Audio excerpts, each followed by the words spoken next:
Look at all this crap.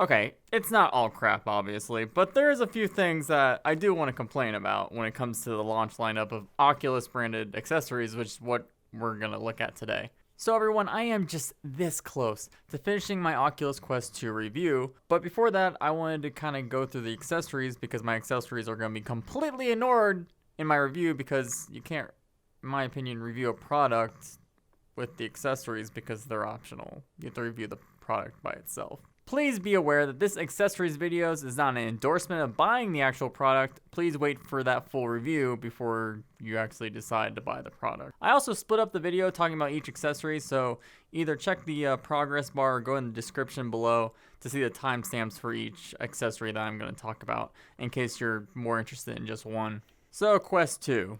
We all know what it is by now. I mean, if you're on this video, you most likely have a good idea of what it is. Don't turn on when I'm not talking to you. Dude, that's freaky. So we're going to go one by one to each sort of accessory. And the first one I want to talk about is this accessory first. This is the Oculus official link cable for the Oculus Quest and Quest 2. Of course, this is only for people that want to do PC VR titles on their Quest 2. And I feel that this product is actually even more important now than it was, considering that the Rift S is pretty much getting discontinued very soon. And for people that possibly want a PC VR headset that is affordable with Facebook, then I wanted to check this out first. So first of all, the cable itself has a very nice length. It's 5 meters long, and it's a fiber optic cable, which is why it's probably so expensive. However, I still think that Oculus is taking a pretty good price premium added to their wallet for this cable, but we'll get back to that in a moment. You can see one side is a L-shaped actual connection, which is what you would plug in the headset, and then you have the normal, I guess, I-shaped connection that I plugged in the computer. My experience is actually very well with this cable. I was very shocked how good it was, quality-wise. I actually did not notice any compression, at least visibly, from the PC VR to the headset. That being said, I have an insanely good graphics card. I have a 3090. I don't know if you start lowering your specs a little bit, how noticeable that is. But for my at least flagship or higher tier card, I don't think you'll notice any compression or artifacting within the device. One complaint I do have, and this is a pretty large complaint, in fact, from someone that's been in VR for a while, and I've been kind of acclimated to 90 hertz and above, is currently the Oculus Link is officially maxed at 72 hertz, and there's currently no way to change that. You could try changing it in side quests, but doing that just bricks Oculus Link functionality completely. So while I was able to play a good 2 hours of a pretty slow-paced map editor from Vertigo Remastered Sandbox DLC, but after that 2-hour mark, I was starting to get a little bit nauseous, despite there was actually no high-tier movement going on or anything like that. And I truly do attribute it to the 72 hertz refresh rate, which means the 72 frames per second. For those who do not know, a higher refresh rate or higher FPS in VR really does combat motion sickness very well. That's why people who are likely to start on a Valve Index at 120 hertz are a lot less likely to get as sick as someone that starts on an Oculus Quest at 72 hertz. That's just the way it is, and that's why headsets in 2016 all sort of came with 90 hertz until we started having hardware that was standalone and weren't able to push the boundaries until now. You are seeing some Oculus Quest titles support 90 hertz standalone, but still the Oculus Link is 72 hertz, and I think that does hurt the actual long-time playability of the device, especially if you're actually doing high movement games, because again, high refresh rates, if you're plugging in a computer anyway, you are going to want that. Whether this cable, though, itself is worth the money, I've heard so many things from so many people saying that an Anchor cable, which I'll link in the description below, gives very similar quality to the actual fiber optic cable we have here. It's shorter, but honestly, I think getting the Anchor cable and plus an Oculus Quest 2, even though it has Facebook, would probably be a good way to get into introductory PC VR, because the actual experience for PC VR with Oculus Link and the software that comes with it is actually very good. I was very impressed with it, and SteamVR, it works fantastically with SteamVR. So that brings us to the actual head strap here. So this is the Elite strap with battery. So my opinion on this accessory here is it's actually very good. I actually am very impressed with it. I did not think it was going to be as comfortable as it was. I think the whole mechanism and this part back here, this rubber part here that cradles the back of your head is fantastic. I don't even think you need the battery component itself. I think if you just got the normal Elite head strap, you would have a much better time than this piece of garbage right here. This is... Get that out of my face. It's so bad. Perfect weight distribution if you have the battery. I'm sure that this is a little bit more comfortable than the Elite strap, but just a little bit because of that extra weight in the back here that makes the front not as heavy. And I could have gone on longer, actually, than 2 hours wearing this headset if it wasn't for the slight motion sickness I was getting probably from the lower frame rate. But there's actually something bigger that caused me to stop playing after the 2 hour mark for that title I was talking about. So I said I was able to play for about 2 hours with the Oculus Link with the Quest 2. And the main reason is because I changed the strap. So this is where I'll get into talking about the sort of VR black hole for the wallet. So let's say you upgrade your crappy head strap that is uncomfortable to wear to a nice head strap.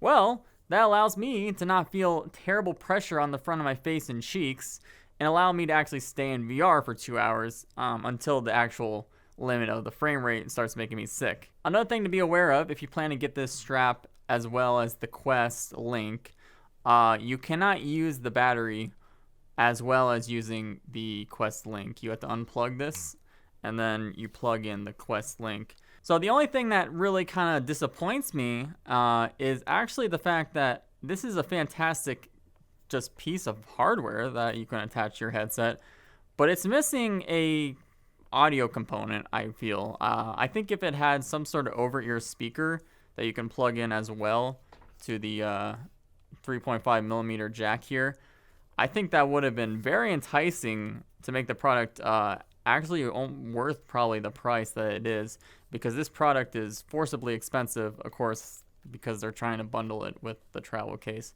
But even without the travel case, if you minus $50, this strap would have been around $80, and I think adding some sort of audio solution that covers your ear instead of is kind of in front of your ear and doesn't really sound good with the default audio, that would have made this strap actually perfect in my eyes. As far as the actual battery life of this particular unit, it does well. It adds at least 2 hours depending on the refresh rate you have set to your Quest.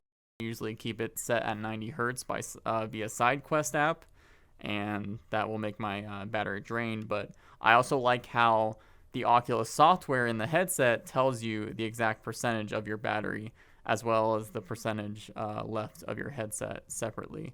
Oculus hardware team, you did a fantastic job on this headset. It's a little bit overpriced. It should also be a version that's not bundled with the carrying case. But even if you get the Elite strap without battery, I'm sure you're going to have a fantastic time and have no trouble getting past at least an hour without any pains on your face. But when you start getting around to the 2 hour mark, I said there was a problem, and the big problem is this right here. You see this right here? So this is not even the default phone, but they all use a very similar thing here. This is the facial interface, right? So I purchased the Fit Pack from Oculus as well. This is literally the box it comes in. It's a $40 package, and it comes in a box like this, which everything else at least has a nice little sleeve. So I guess they don't feel this product is a premium product despite the premium price.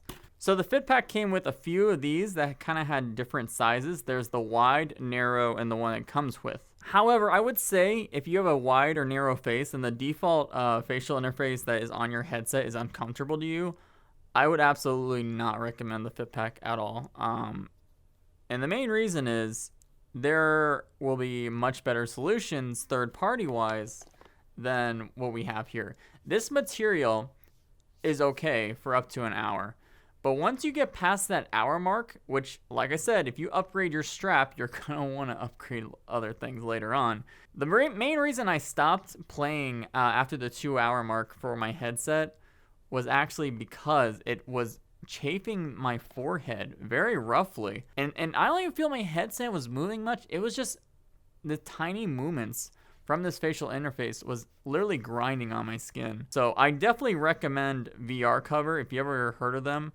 I do not currently have the VR Cover for this Quest 2, but I had it for the Quest 1, I had it for the Vive, I even had it for the Valve Index. I had it for almost every headset that I owned, and I've owned like 8 headsets.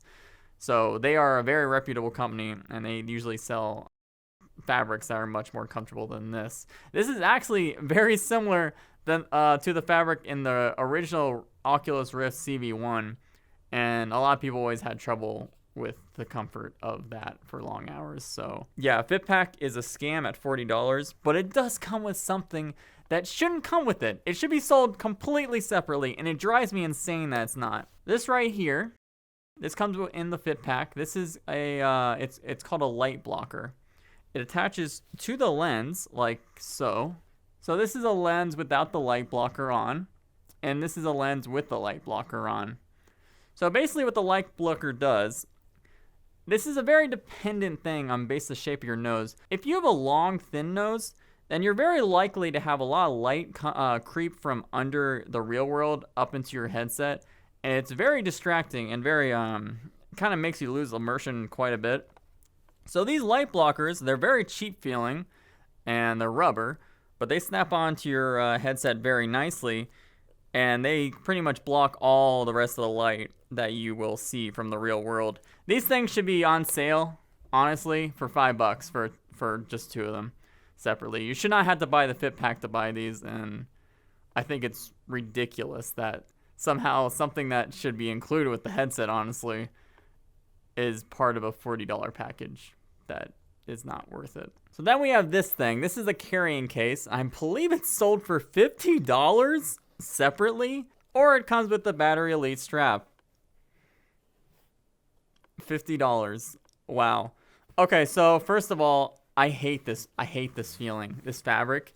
It is a fabric that will absolutely gather dust, sand, dirt, anything. I've had it out of its box for only a day, and I already see crap piling on the outside. It's not a good fabric, and it feels cheap. The entire thing does not feel like a $50 product. You can buy a very nice backpack for $50, but you do get the little rubber thing here, and you put your headset in there, and you get the zipper. But honestly, this is garbage. This is a shame that this is $50. I don't recommend this to anyone. If you want to get a good carrying case for the Quest 2, that's probably a lot more affordable. Wait for third party, because this is a ridiculous upmark of an accessory. I really wish this did not come with my Elite strap with battery, because I am never going to use it, ever.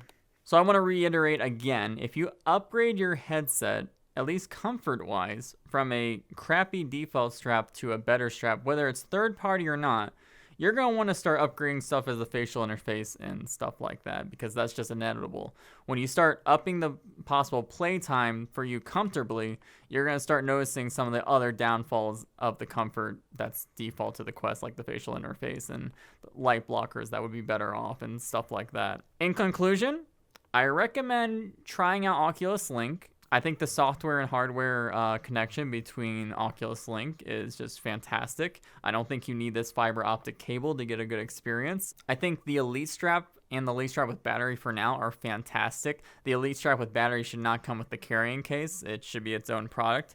However, it's lacking audio solutions, which I think is very important for VR, which is why I have my own pair of headphones here that I even use for the Quest too.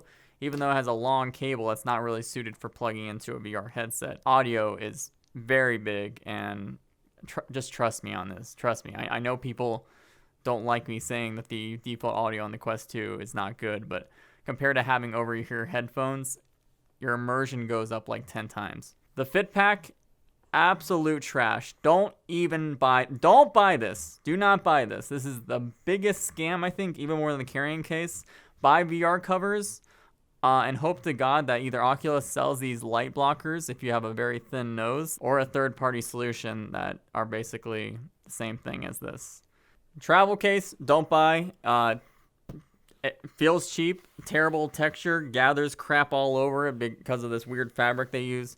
Don't buy it. Wait for third party if you want a travel case. This is a terrible product. $50. And finally, please try wearing a good pair of headphones. If you have one laying around the house, even if it has a long wire, just try wearing them and see how much of a difference that over-ear headphones will make your VR experience compared to the speakers that are a little bit forward of the headset and are still not very good for directional audio compared to something like this.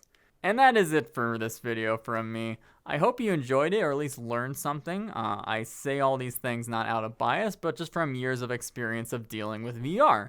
Many people are getting a first-time headset, and I understand it might seem like the comfort isn't as bad default, but trust me, there's a whole much better world for you out there if you just upgrade some things, like the strap, for example, is a must, even if you do not buy this first-party strap right now and wait for a third-party solution. The full Oculus Quest 2 review with all the default stuff that it comes with is coming out in just a few days. It will be a very surprising review for some people, but maybe not so surprising for a lot of you that know me. Another video coming up is this thing. We got the Mario Kart Live here, and I'm going to be doing a first impressions video to check out all the fantastic solutions that Nintendo have learned in their kind of first AR console solution, and it looks pretty neat. So if you're interested in that, please like and subscribe this video so you can catch that video when it comes up. And also let me know in the comments if you either agree or disagree, but please be nice when you say these things, because again, I do read comments and I do reply to a lot of comments. So if you say things nicer, I'm probably going to say things nicer back to you. Anyway, that's it. Thank you for watching. Thank you.